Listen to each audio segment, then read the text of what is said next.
Hey, Miss Kristina bringing another preschool story time. Are you ready? Me too. Okay, it's time for a story. And now we're going to read Curious George, Museum Mystery.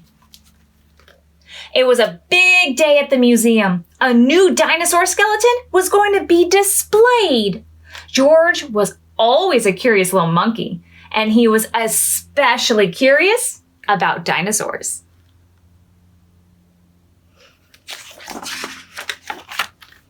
At 5 o'clock, the museum will be filled with dinosaur experts waiting to see the new skeleton on stage, Professor Wiseman told George and the man with the yellow hat. But I'm one bone short. Isn't that one of the bones we brought to you last week? The man asked. It should have been, the professor said. But there were only 3 bones in this box. There were supposed to be 4. Are you sure you put all the bones in that box?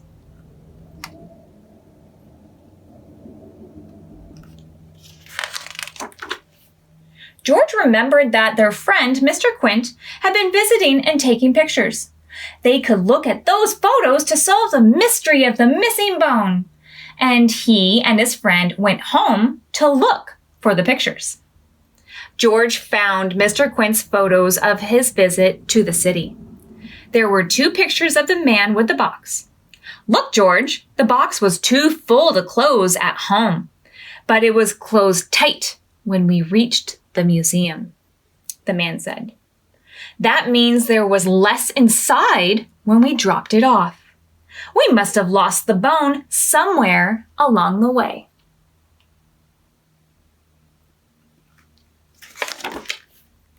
To find it, we should retrace our steps, the man told George. But George couldn't remember their exact path to the museum. Luckily, they had more photos. George put them in a photo holder. If we put the pictures in order, we can retrace our path and find that missing bone, the man exclaimed.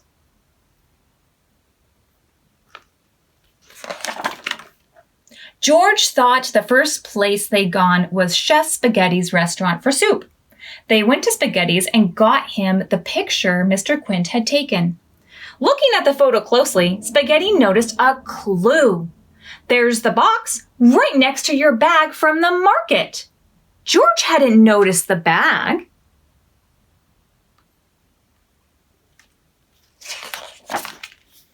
The market bag means we must have gone to the market before we came here, the man said. He changed the order of the photos in George's holder.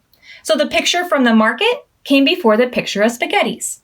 They set off to check the market for clues. Remember, we almost lost all the bones here when you tripped, the man reminded George.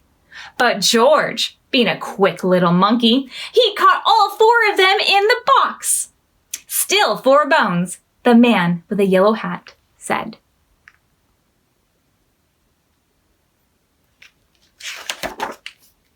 Now, he and George looked closely at the other pictures. The man noticed that George had a noodle on his cheek in the next picture at the lake. George, this means we had soup before we went to the park. They thought they remembered their path now. They left home, went to the market, then went to Spaghetti's for soup, stopped at the park, and then delivered the box to the museum. Do you think that's their path? Do you think they'll find the bone? Let's see. The box was still bulging in the picture from the park. So the lost bone had to be somewhere between the park and the museum. The pictures had to be in the right order, didn't they? But George noticed something else. George's friend had fallen into the lake at the park, but his clothes were dry in the picture at the museum. That's right, his friend exclaimed. We went home again for dry clothes. The lobby wasn't just the first step in their path. It was also the next to the last.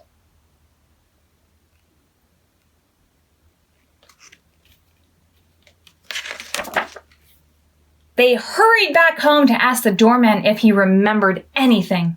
Sure, I remember. You left the box in the lobby while you changed. Then your friend took this picture as you left in the dry clothes. George noticed something else in the photo.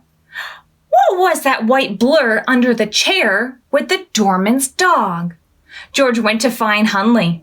When he found Hunley, he also found the bone. At last, they found the bone.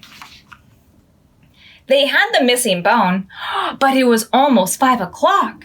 George and his friend ran back to the museum and put the bone in its place just in time. Let's go, the man whispered. Uh-oh, but his pants were caught in the Ankylosaurus's mouth. Oh no. The curtains opened, and the audience got an even bigger surprise than they had expected. George had solved the mystery and saved Dr. Wiseman's big reveal at the museum. Plus, now he had a new photo to add to his collection. The end. Okay, it's time for a song. And today, let's do our ABCs. Are you ready? A, B, C, D, E, F, G, H, I, J, K, L, M, N, O, P, Q, R, S, T, U, V, W, X, Y, and Z. Now I know my ABCs. Next time, won't you sing with me? Good job. Okay, it's time for a story. And now we're going to read Curious George Goes to a Bookstore. George was a good little monkey and always very curious. Today, George and his friend, the man with the yellow hat, were going to the grand opening of a bookstore in their neighborhood. George's favorite author was going to be signing her latest Penny the Penguin picture book. Oh my. He had every Penny book she'd ever written. He couldn't wait to meet her.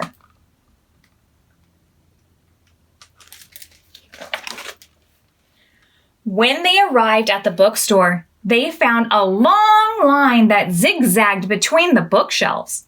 We'll purchase the book first and then wait in line to get it signed, said his friend. There are a lot of kids who also love Penny the Penguin.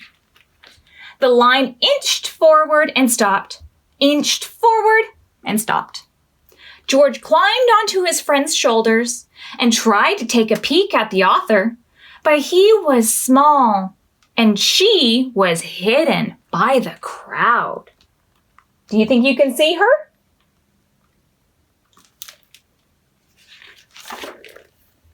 He looked around the bookstore. So many new books! What stories would they hold inside? What funny characters would he meet? Be a good little monkey and don't wander off too far, said the man with the yellow hat, letting George down and picking up a bird-watching guide from a nearby shelf. You wouldn't want to miss getting your book signed. George was happily flipping through the storybooks when he noticed the wonderful smell of banana bread. It made his stomach rumble. George was curious. Could there be food in a bookstore? Food and drink were never allowed in the library. George decided to find out. Have you ever had food at the bookstore? I have. They have a really yummy coffee shop at my bookstore. As soon as he turned the corner, he discovered glass shelves filled with baked goods instead of books. It was a small cafe. Next to the cabinet was a table with a sign advertising free samples. George watched people help themselves to a little square of banana bread. He took one too. Yummy. A little girl saw George and tugged on her father's sleeve. Daddy, look, that monkey likes banana bread too. Yes, I suppose monkeys would enjoy banana bread, he responded, still looking at his book. That must be one good book, huh? If he's not looking at George. Well, George was reaching for another sample, and then another and another. He saw the little girl and her father leave the cafe area. Tucked under the girl's arm was George's favorite dinosaur book. He decided to follow them. They led him past a display of dinosaur books in the science area of the store. The display was as tall as a man with a yellow hat. It was hard to resist for a little monkey who loved to climb.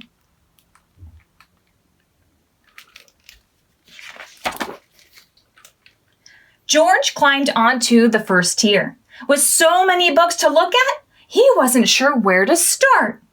He saw his favorite dinosaur book, but he also saw others. One pictured an Apatosaurus eating leaves, and another showed a pterodactyl soaring above waterfalls. He climbed from tier to tier until he reached the top. From above, he noticed a stack of boxes in the corner of the store. The boxes were shaped like presents. But the bows and wrapping paper, they were missing. What could be inside of them? What do you think is inside of them? George leapt down and opened the boxes. They each contained a stack of the newest Penny the Penguin picture book. George wondered, why were the books in boxes? They should be in a big display like the dinosaur books. George had an idea. What do you think his idea is? Do you think it's going to be a good idea? George got to work right away. He balanced the books one by one, as if he were building with blocks. People online marveled at what he was doing, except for the man with a yellow hat, who was engrossed in his new birdwatching guide. The tower of books grew and grew and grew, and so did the crowd's amazement. What a wonderful display, said a woman. Wow, look at that monkey. Look at what that monkey made, exclaimed a little boy.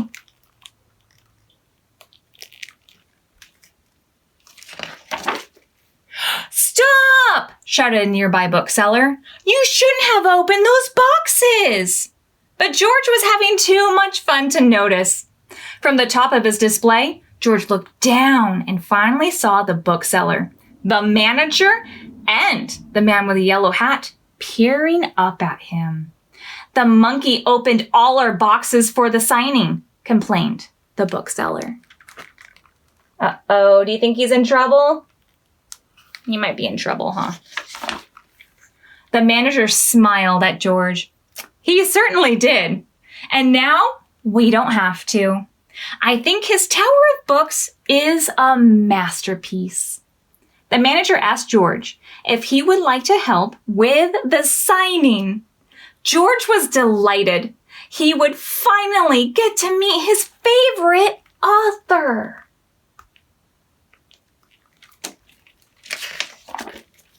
George made sure each book was open to the right page, ready for the author's signature. He thought it was funny that her name was Penny, just like the penguin in her book. As she finished signing the last book, Penny turned to George and smiled. Thank you so much for all your help today. It was great to have the extra hands and feet. But there's one book I still need to sign. She inscribed the book and handed it to George.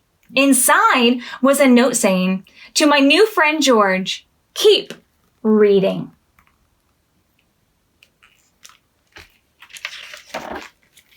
George loved his new book.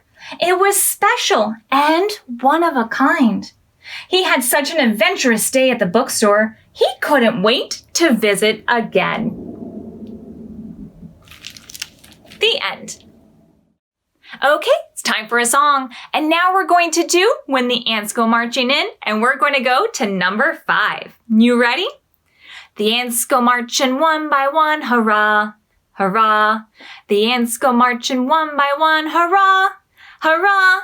The ants go marching one by one. The little one stops to suck his thumb, and they all go marching down to the ground to get out of the rain. Boom, boom, boom. The ants go marching 2 by 2, hurrah, hurrah. The ants go marching 2 by 2, hurrah, hurrah. The ants go marching 2 by 2. The little one stops to tie his shoe, and they all go marching down to the ground to get out of the rain. Boom, boom, boom. The ants go marching 3 by 3, hurrah, hurrah. The ants go marching 3 by 3, hurrah, hurrah. The ants go marching 3 by 3. The little one stops to climb a tree, and they all go marching down to the ground to get out of the rain. Boom, boom, boom. The ants go marching 4 by 4, hurrah, hurrah. The ants go marching 4 by 4, hurrah, hurrah. The ants go marching 4 by 4. The little one stops to close the door, and they all go marching down to the ground to get out of the rain. Boom, boom, boom. The ants go marching 5 by 5, hurrah, hurrah. The ants go marching 5 by 5, hurrah, hurrah. The ants go marching 5 by 5. The little one stops to take a dive, and they all go marching down to the ground to get out of the rain. Boom, boom, boom. Good job! Okay, and now it's time for a craft. Today we're going to be making banana Play-Doh, created by Perfection Pending. And here's their website to see the other fun things they have to do.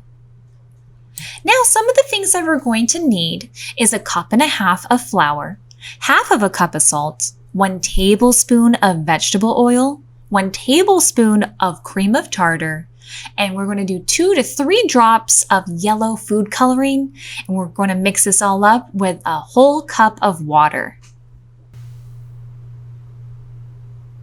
Now, the first thing we want to do is to add our flour, salt, oil, our cream of tartar, and water into a large pot, and we're going to mix it really well. Once mixed, we're going to add 2 to 3 drops of our yellow food coloring and mix very well again.